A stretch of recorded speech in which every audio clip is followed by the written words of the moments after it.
I'm so off center as well. I'll do one of these. Damn, this mic is stiff.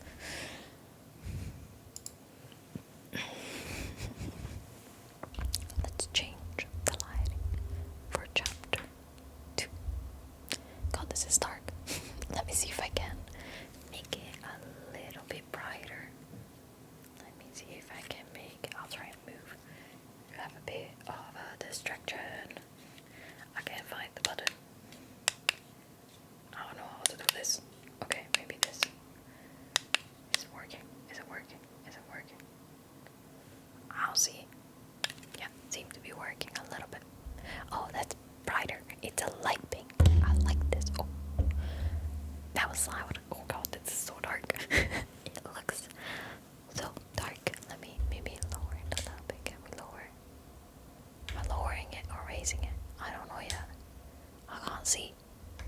I can't see. I'm so blind. Am I doing it wrong? Yeah, no, it's fine. We're making it pinkier. Then we change it. Can we make it? This is darker. This should be brighter. Yes! We got it.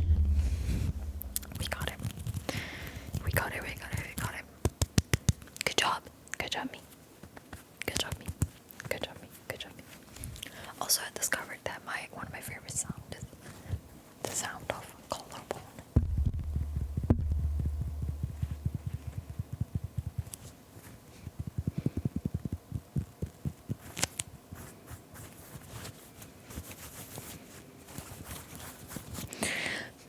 That's it. My brain has rested enough. We can go back to chapter 2. Chapter 2. Chapter 2. Chapter 2. In all the languages I know. And the only other one is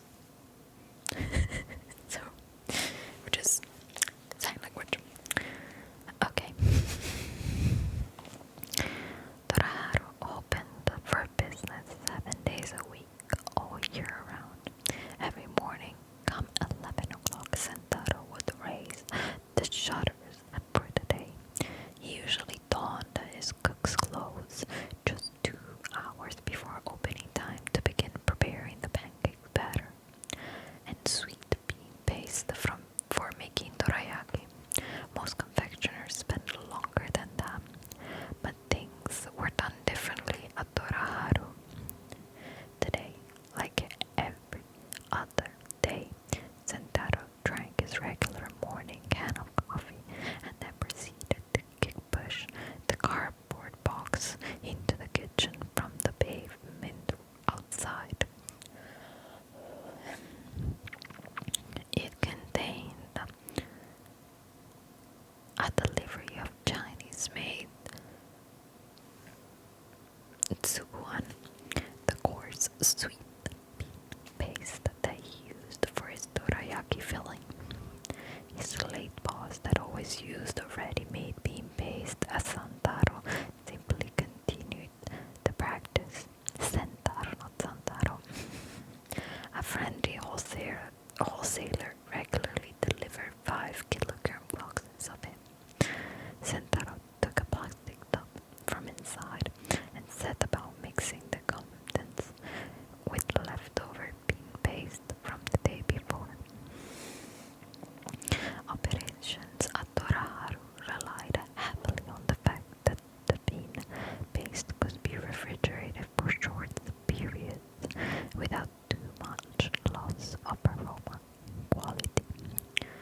Although it was not illegal to recycle the filling in this fashion, it was not exactly standard procedure with most confectioners. But that was how things were done at Toraharu, a business that did just enough trade to stay afloat. Sentaro never sold enough to use up a whole container of bean paste in one day. There were always leftovers. Every morning, he combined the previous day's leftover bean paste with a new batch, so that eventually to stop. Once the bean paste was ready, Sentaro began to preparing the batter. There was also available for supply by wholesalers, but it was expensive, so he preferred to make it himself. He heaped the ingredients in a bowl, mixed them together, and turned on the gas to heat the flat griddle. The temperature was right. He carefully ladled spoonfuls of batter into the hot surface with the gong-shaped spoon from each dorayaki took their name. Dora for gong and yaki for grilled. Once the small fluffy pancakes were ready, he arranged them in rows in a heated glass case to keep warm. Now it was the time to open. Sentaro sighed as he lifted the shutters from inside, a blank expression on his face.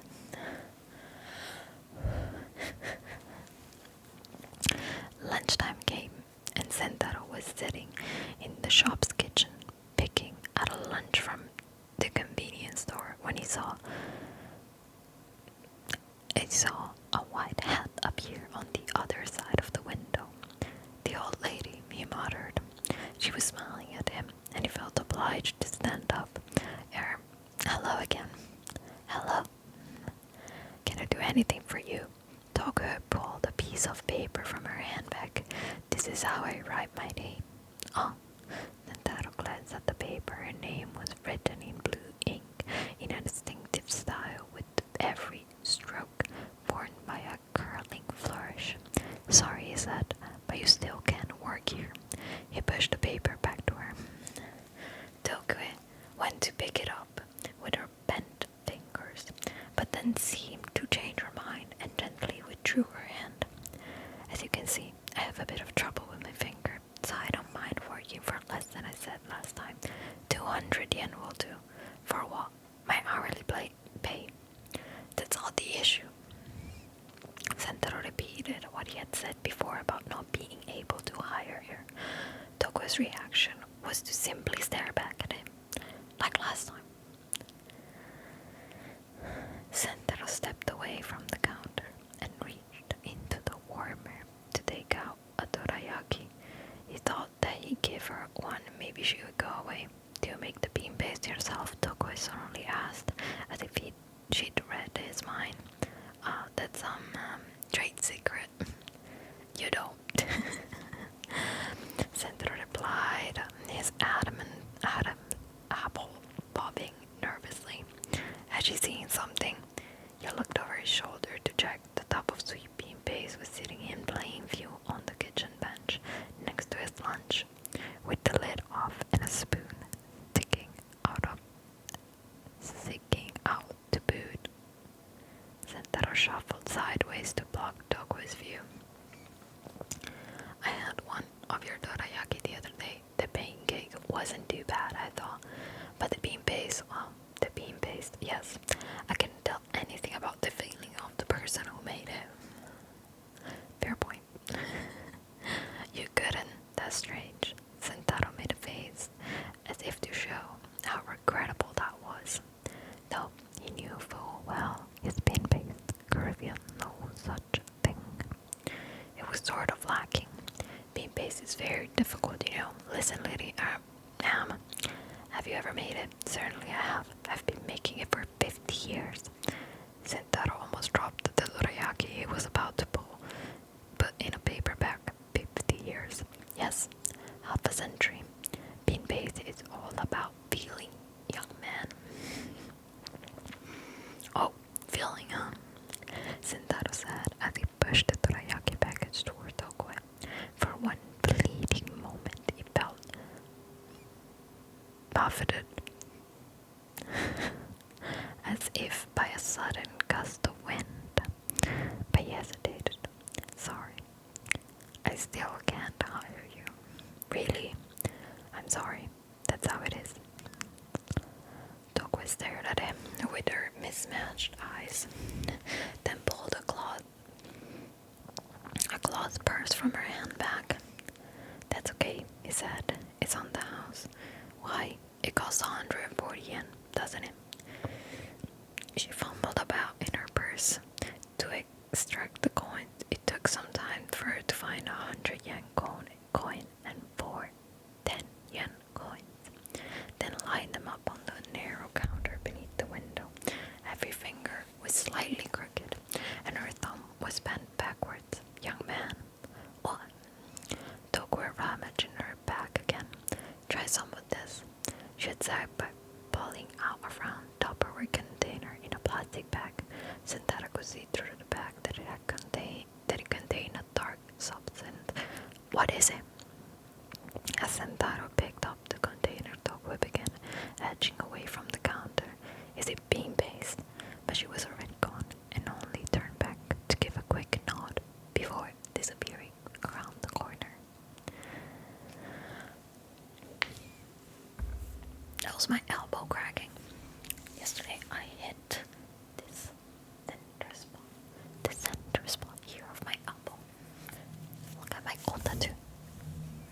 Look how cool. I love that tattoo.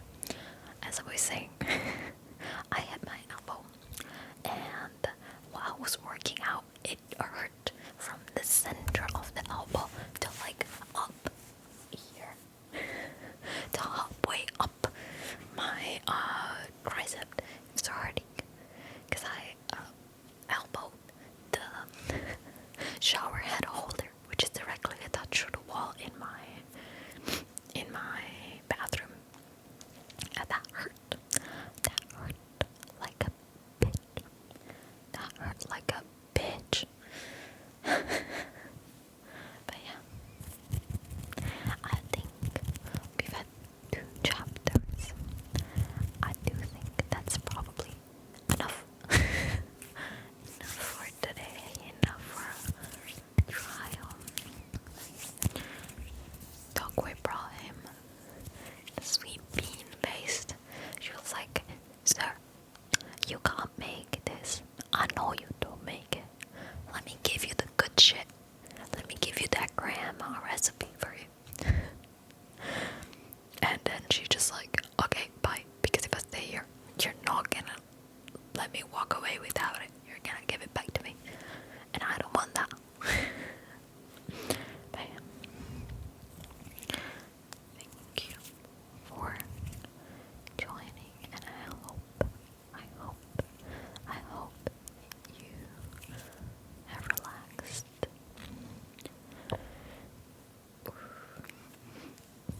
I hope you have relaxed. Whether you're going to sleep, just relaxing, or I don't know, waking up and you wanted someone to tell you a little story when you wake up, because that's always nice. I also sometimes listen to the ASMR while getting ready in the morning, because mornings are difficult, and my brain doesn't like mornings. I don't like mornings. I like to sleep till 1 p.m. But I gotta live in a capitalistic world. Fucking hell. And I gotta be awake at 7 a.m. Go to the office. Work on data. On numbers. On patterns. I don't know that. I just lied my way to a job. I just curl my way to a job, and now I just want to sleep.